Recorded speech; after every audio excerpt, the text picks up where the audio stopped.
Okay folks, buckle up. Tonight we're diving straight into the shadows. The Hat Man isn't just a ghost story, it's a mystery that slips between dreams and reality. Because once you see him, you can't unsee him. Get ready for a wild ride. You wake up, but something's wrong. The world feels paused. The air around you is thick, heavy, like breathing through water. You try to move, nothing. Even your eyes feel trapped behind glass. And then, from the corner of the room, you feel it. That pressure, that presence. A silhouette darker than dark itself. Tall, still, wearing a wide-brimmed hat. He doesn't speak. He simply is, watching. Your heartbeat becomes a drum in your ears. You want to scream, but the sound dies in your throat. The room seems to flicker, like a broken frame in a dream. For a moment, you're not sure if you're awake, or if you've slipped into somewhere else. Then, just as suddenly as he appeared, he's gone. The weight lifts. Air rushes back into your lungs. You can move again, but the space he occupied still feels charged, like static before lightning. You tell yourself it was just a dream, a trick of the half-awake mind. But deep down, you know it wasn't, because when you finally drift back to sleep, he's waiting again. And here's the strange part. You're not the only one who's seen him.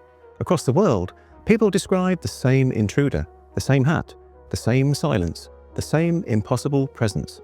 He's been called a shadow, a demon, a guardian, a glitch in consciousness. But most know him by one name, the Hat Man. And tonight, we're going to find out who or what is watching from the dark. All right, that is one way to make you check under your bed tonight. But before you start lighting sage and sleeping with a nightlight, let's pump the brakes. The Hat Man isn't some Hollywood monster. He's one of the strangest, most consistent phenomena in human experience. People from different cultures, different centuries, even people who've never heard of him, all report the same thing. A tall, shadowy figure in a hat. So, what's going on here? Is this a shared dream, a glitch in the brain, or something deeper? Something that watches from the edge of sleep itself? Let's start with the part we can actually explain, the science. Because before we chase shadows, we should probably understand why we see them. The shared nightmare.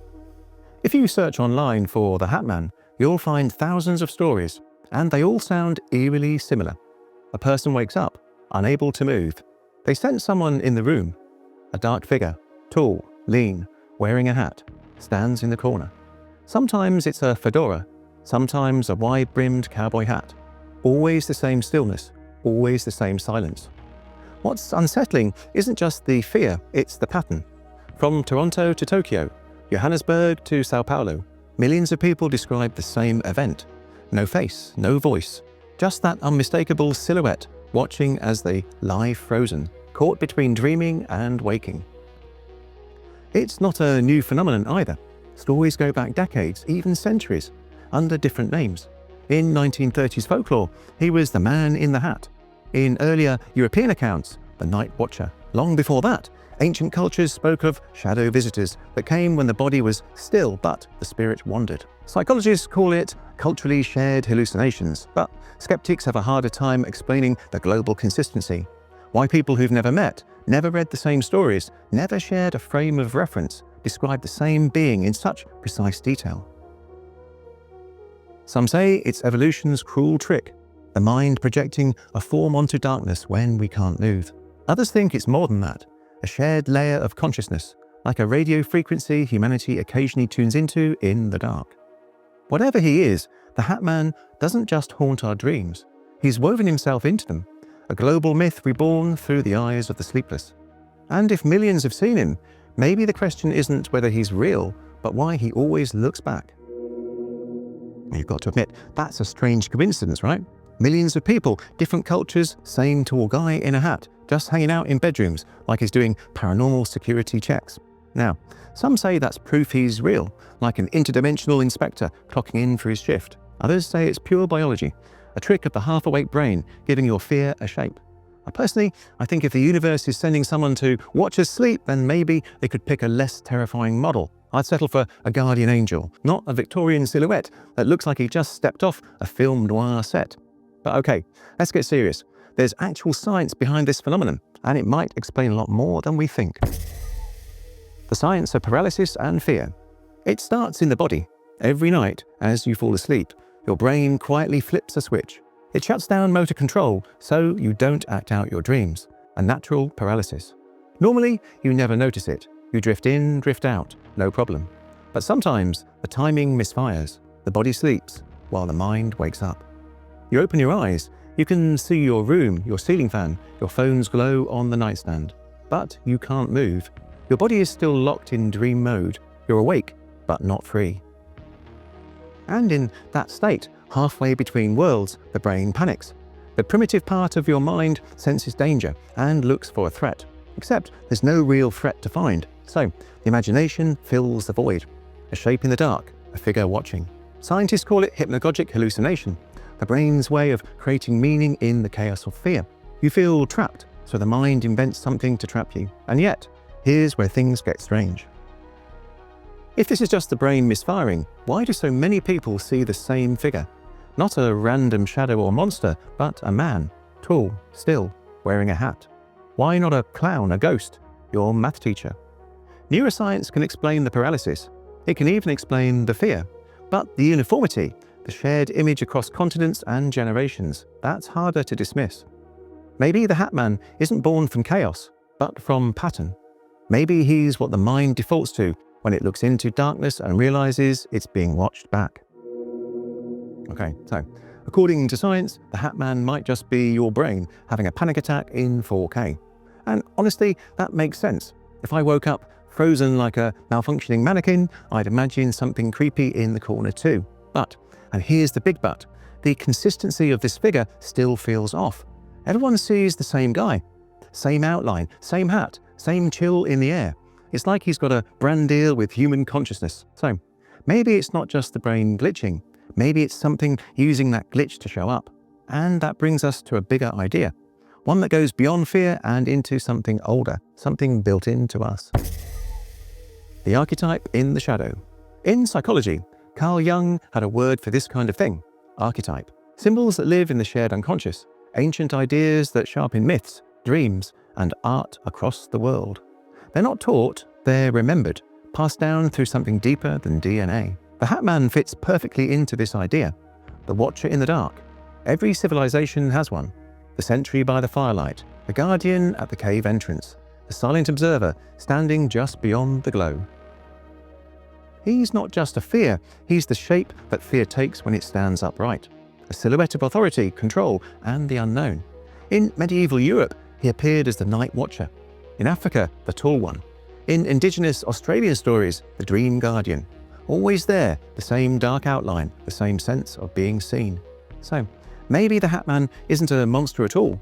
Maybe he's an instinct, the mind's way of reminding us that the light always needs shadow.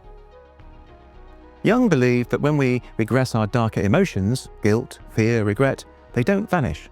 They step outside of us. They take form. They watch.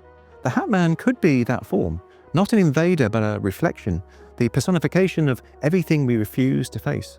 When we wake up frozen and see him, we're not meeting a stranger in the dark. We're meeting the part of ourselves that never sleeps. And the strangest part, once people confront him without fear, he often never returns. So, let me get this straight. The Hat Man might actually be you. Well, that's a good twist. I mean, I knew we all had a dark side, but I didn't expect mine to shop for hats at the same place as Indiana Jones. Jokes aside, the idea of the Hat Man as an archetype makes a lot of sense.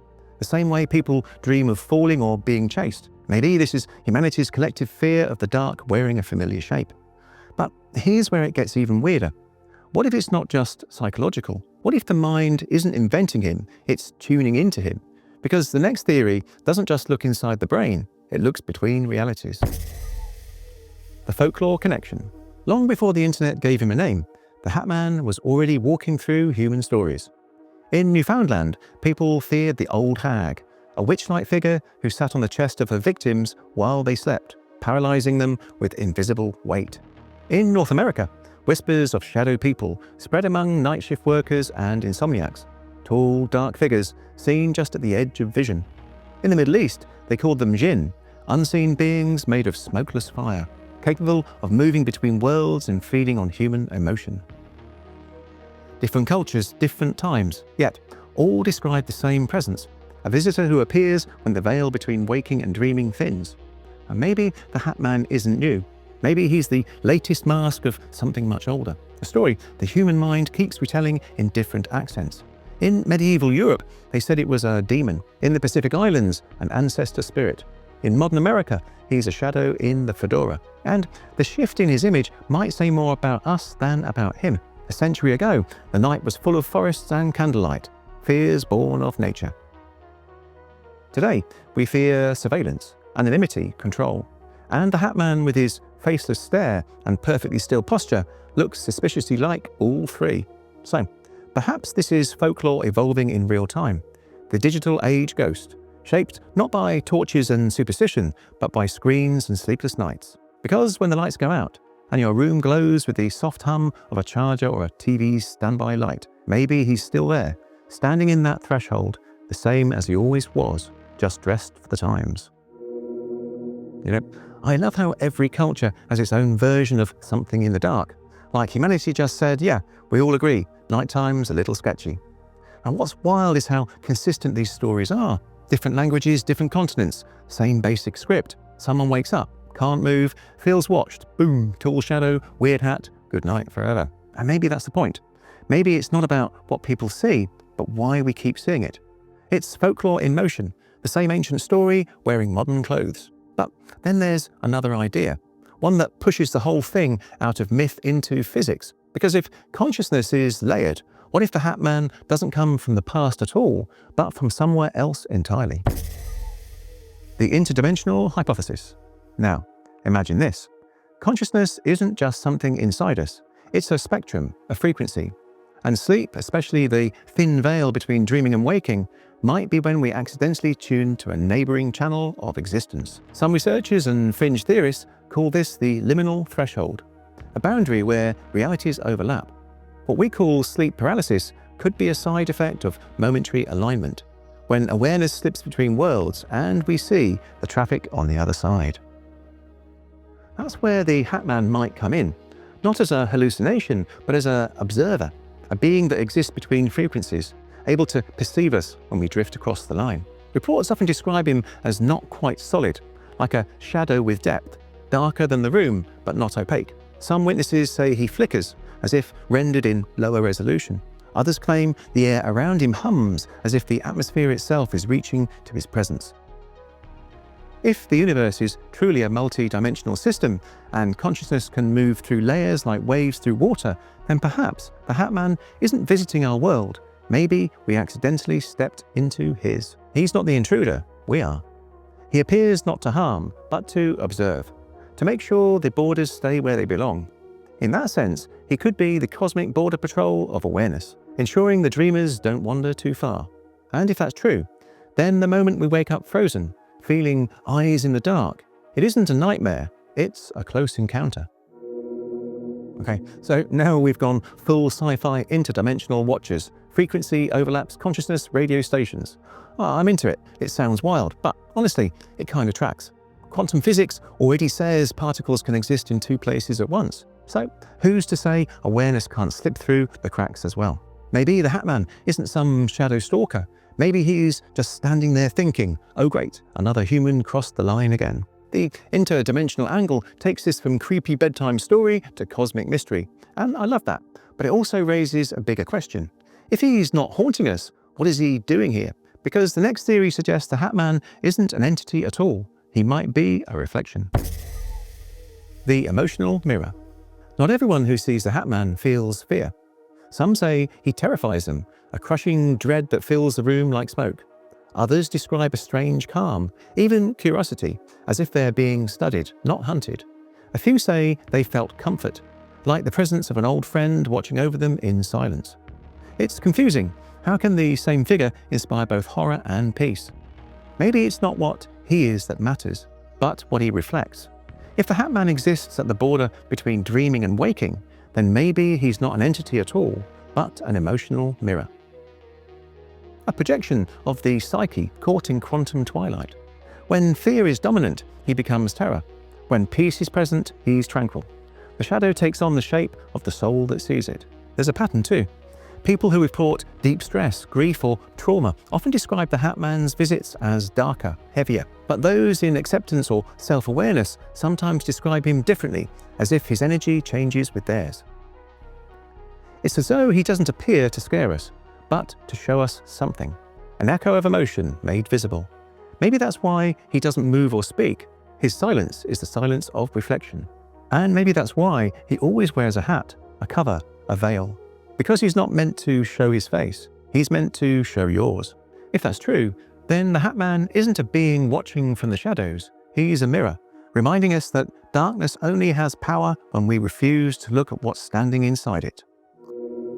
Okay, so the Hat Man as your emotional mirror, that's either deep or deeply uncomfortable.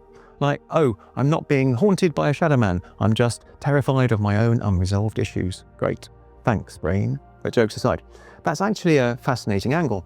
If the Hat Man reflects emotion, it explains why experiences differ so wildly. Fearful people see a nightmare. Calm people see a watcher. It's like an emotional Rorschach test with better lighting. But if he is connected to emotion, why does he appear during sleep paralysis at all? Why that moment between consciousness and oblivion? Maybe it's because that's when something else is happening, something that goes beyond emotion and enters the realm of transition. The Watcher's purpose. If the Hat Man has a purpose, it might not be to haunt, but to witness. Think about when he appears, not during the chaos of dreams or the clarity of waking life, but in that sliver of time where awareness flickers between both, a transition, a crossing. In many cultures, that boundary between sleep and wake, life and death, body and spirit, is sacred. It's the threshold where consciousness sheds its weight, if only for a moment. And across history, there's always been a figure who stands guard at that door. The Egyptians called him Anubis, the Greeks Hermes Psychopompus, the guide of souls. To the Maori, Hinutepo, the goddess of night. Maybe the Hat Man is a modern manifestation of that same archetype. Not evil, not kind, just present. An impartial witness to the act of letting go, whether that's drifting into sleep, facing trauma, or taking the final breath. Those who've seen him often describe the same detail. He doesn't step forward. He never crosses the space between you and him. It's as if he's bound by invisible law, there to watch, not interfere.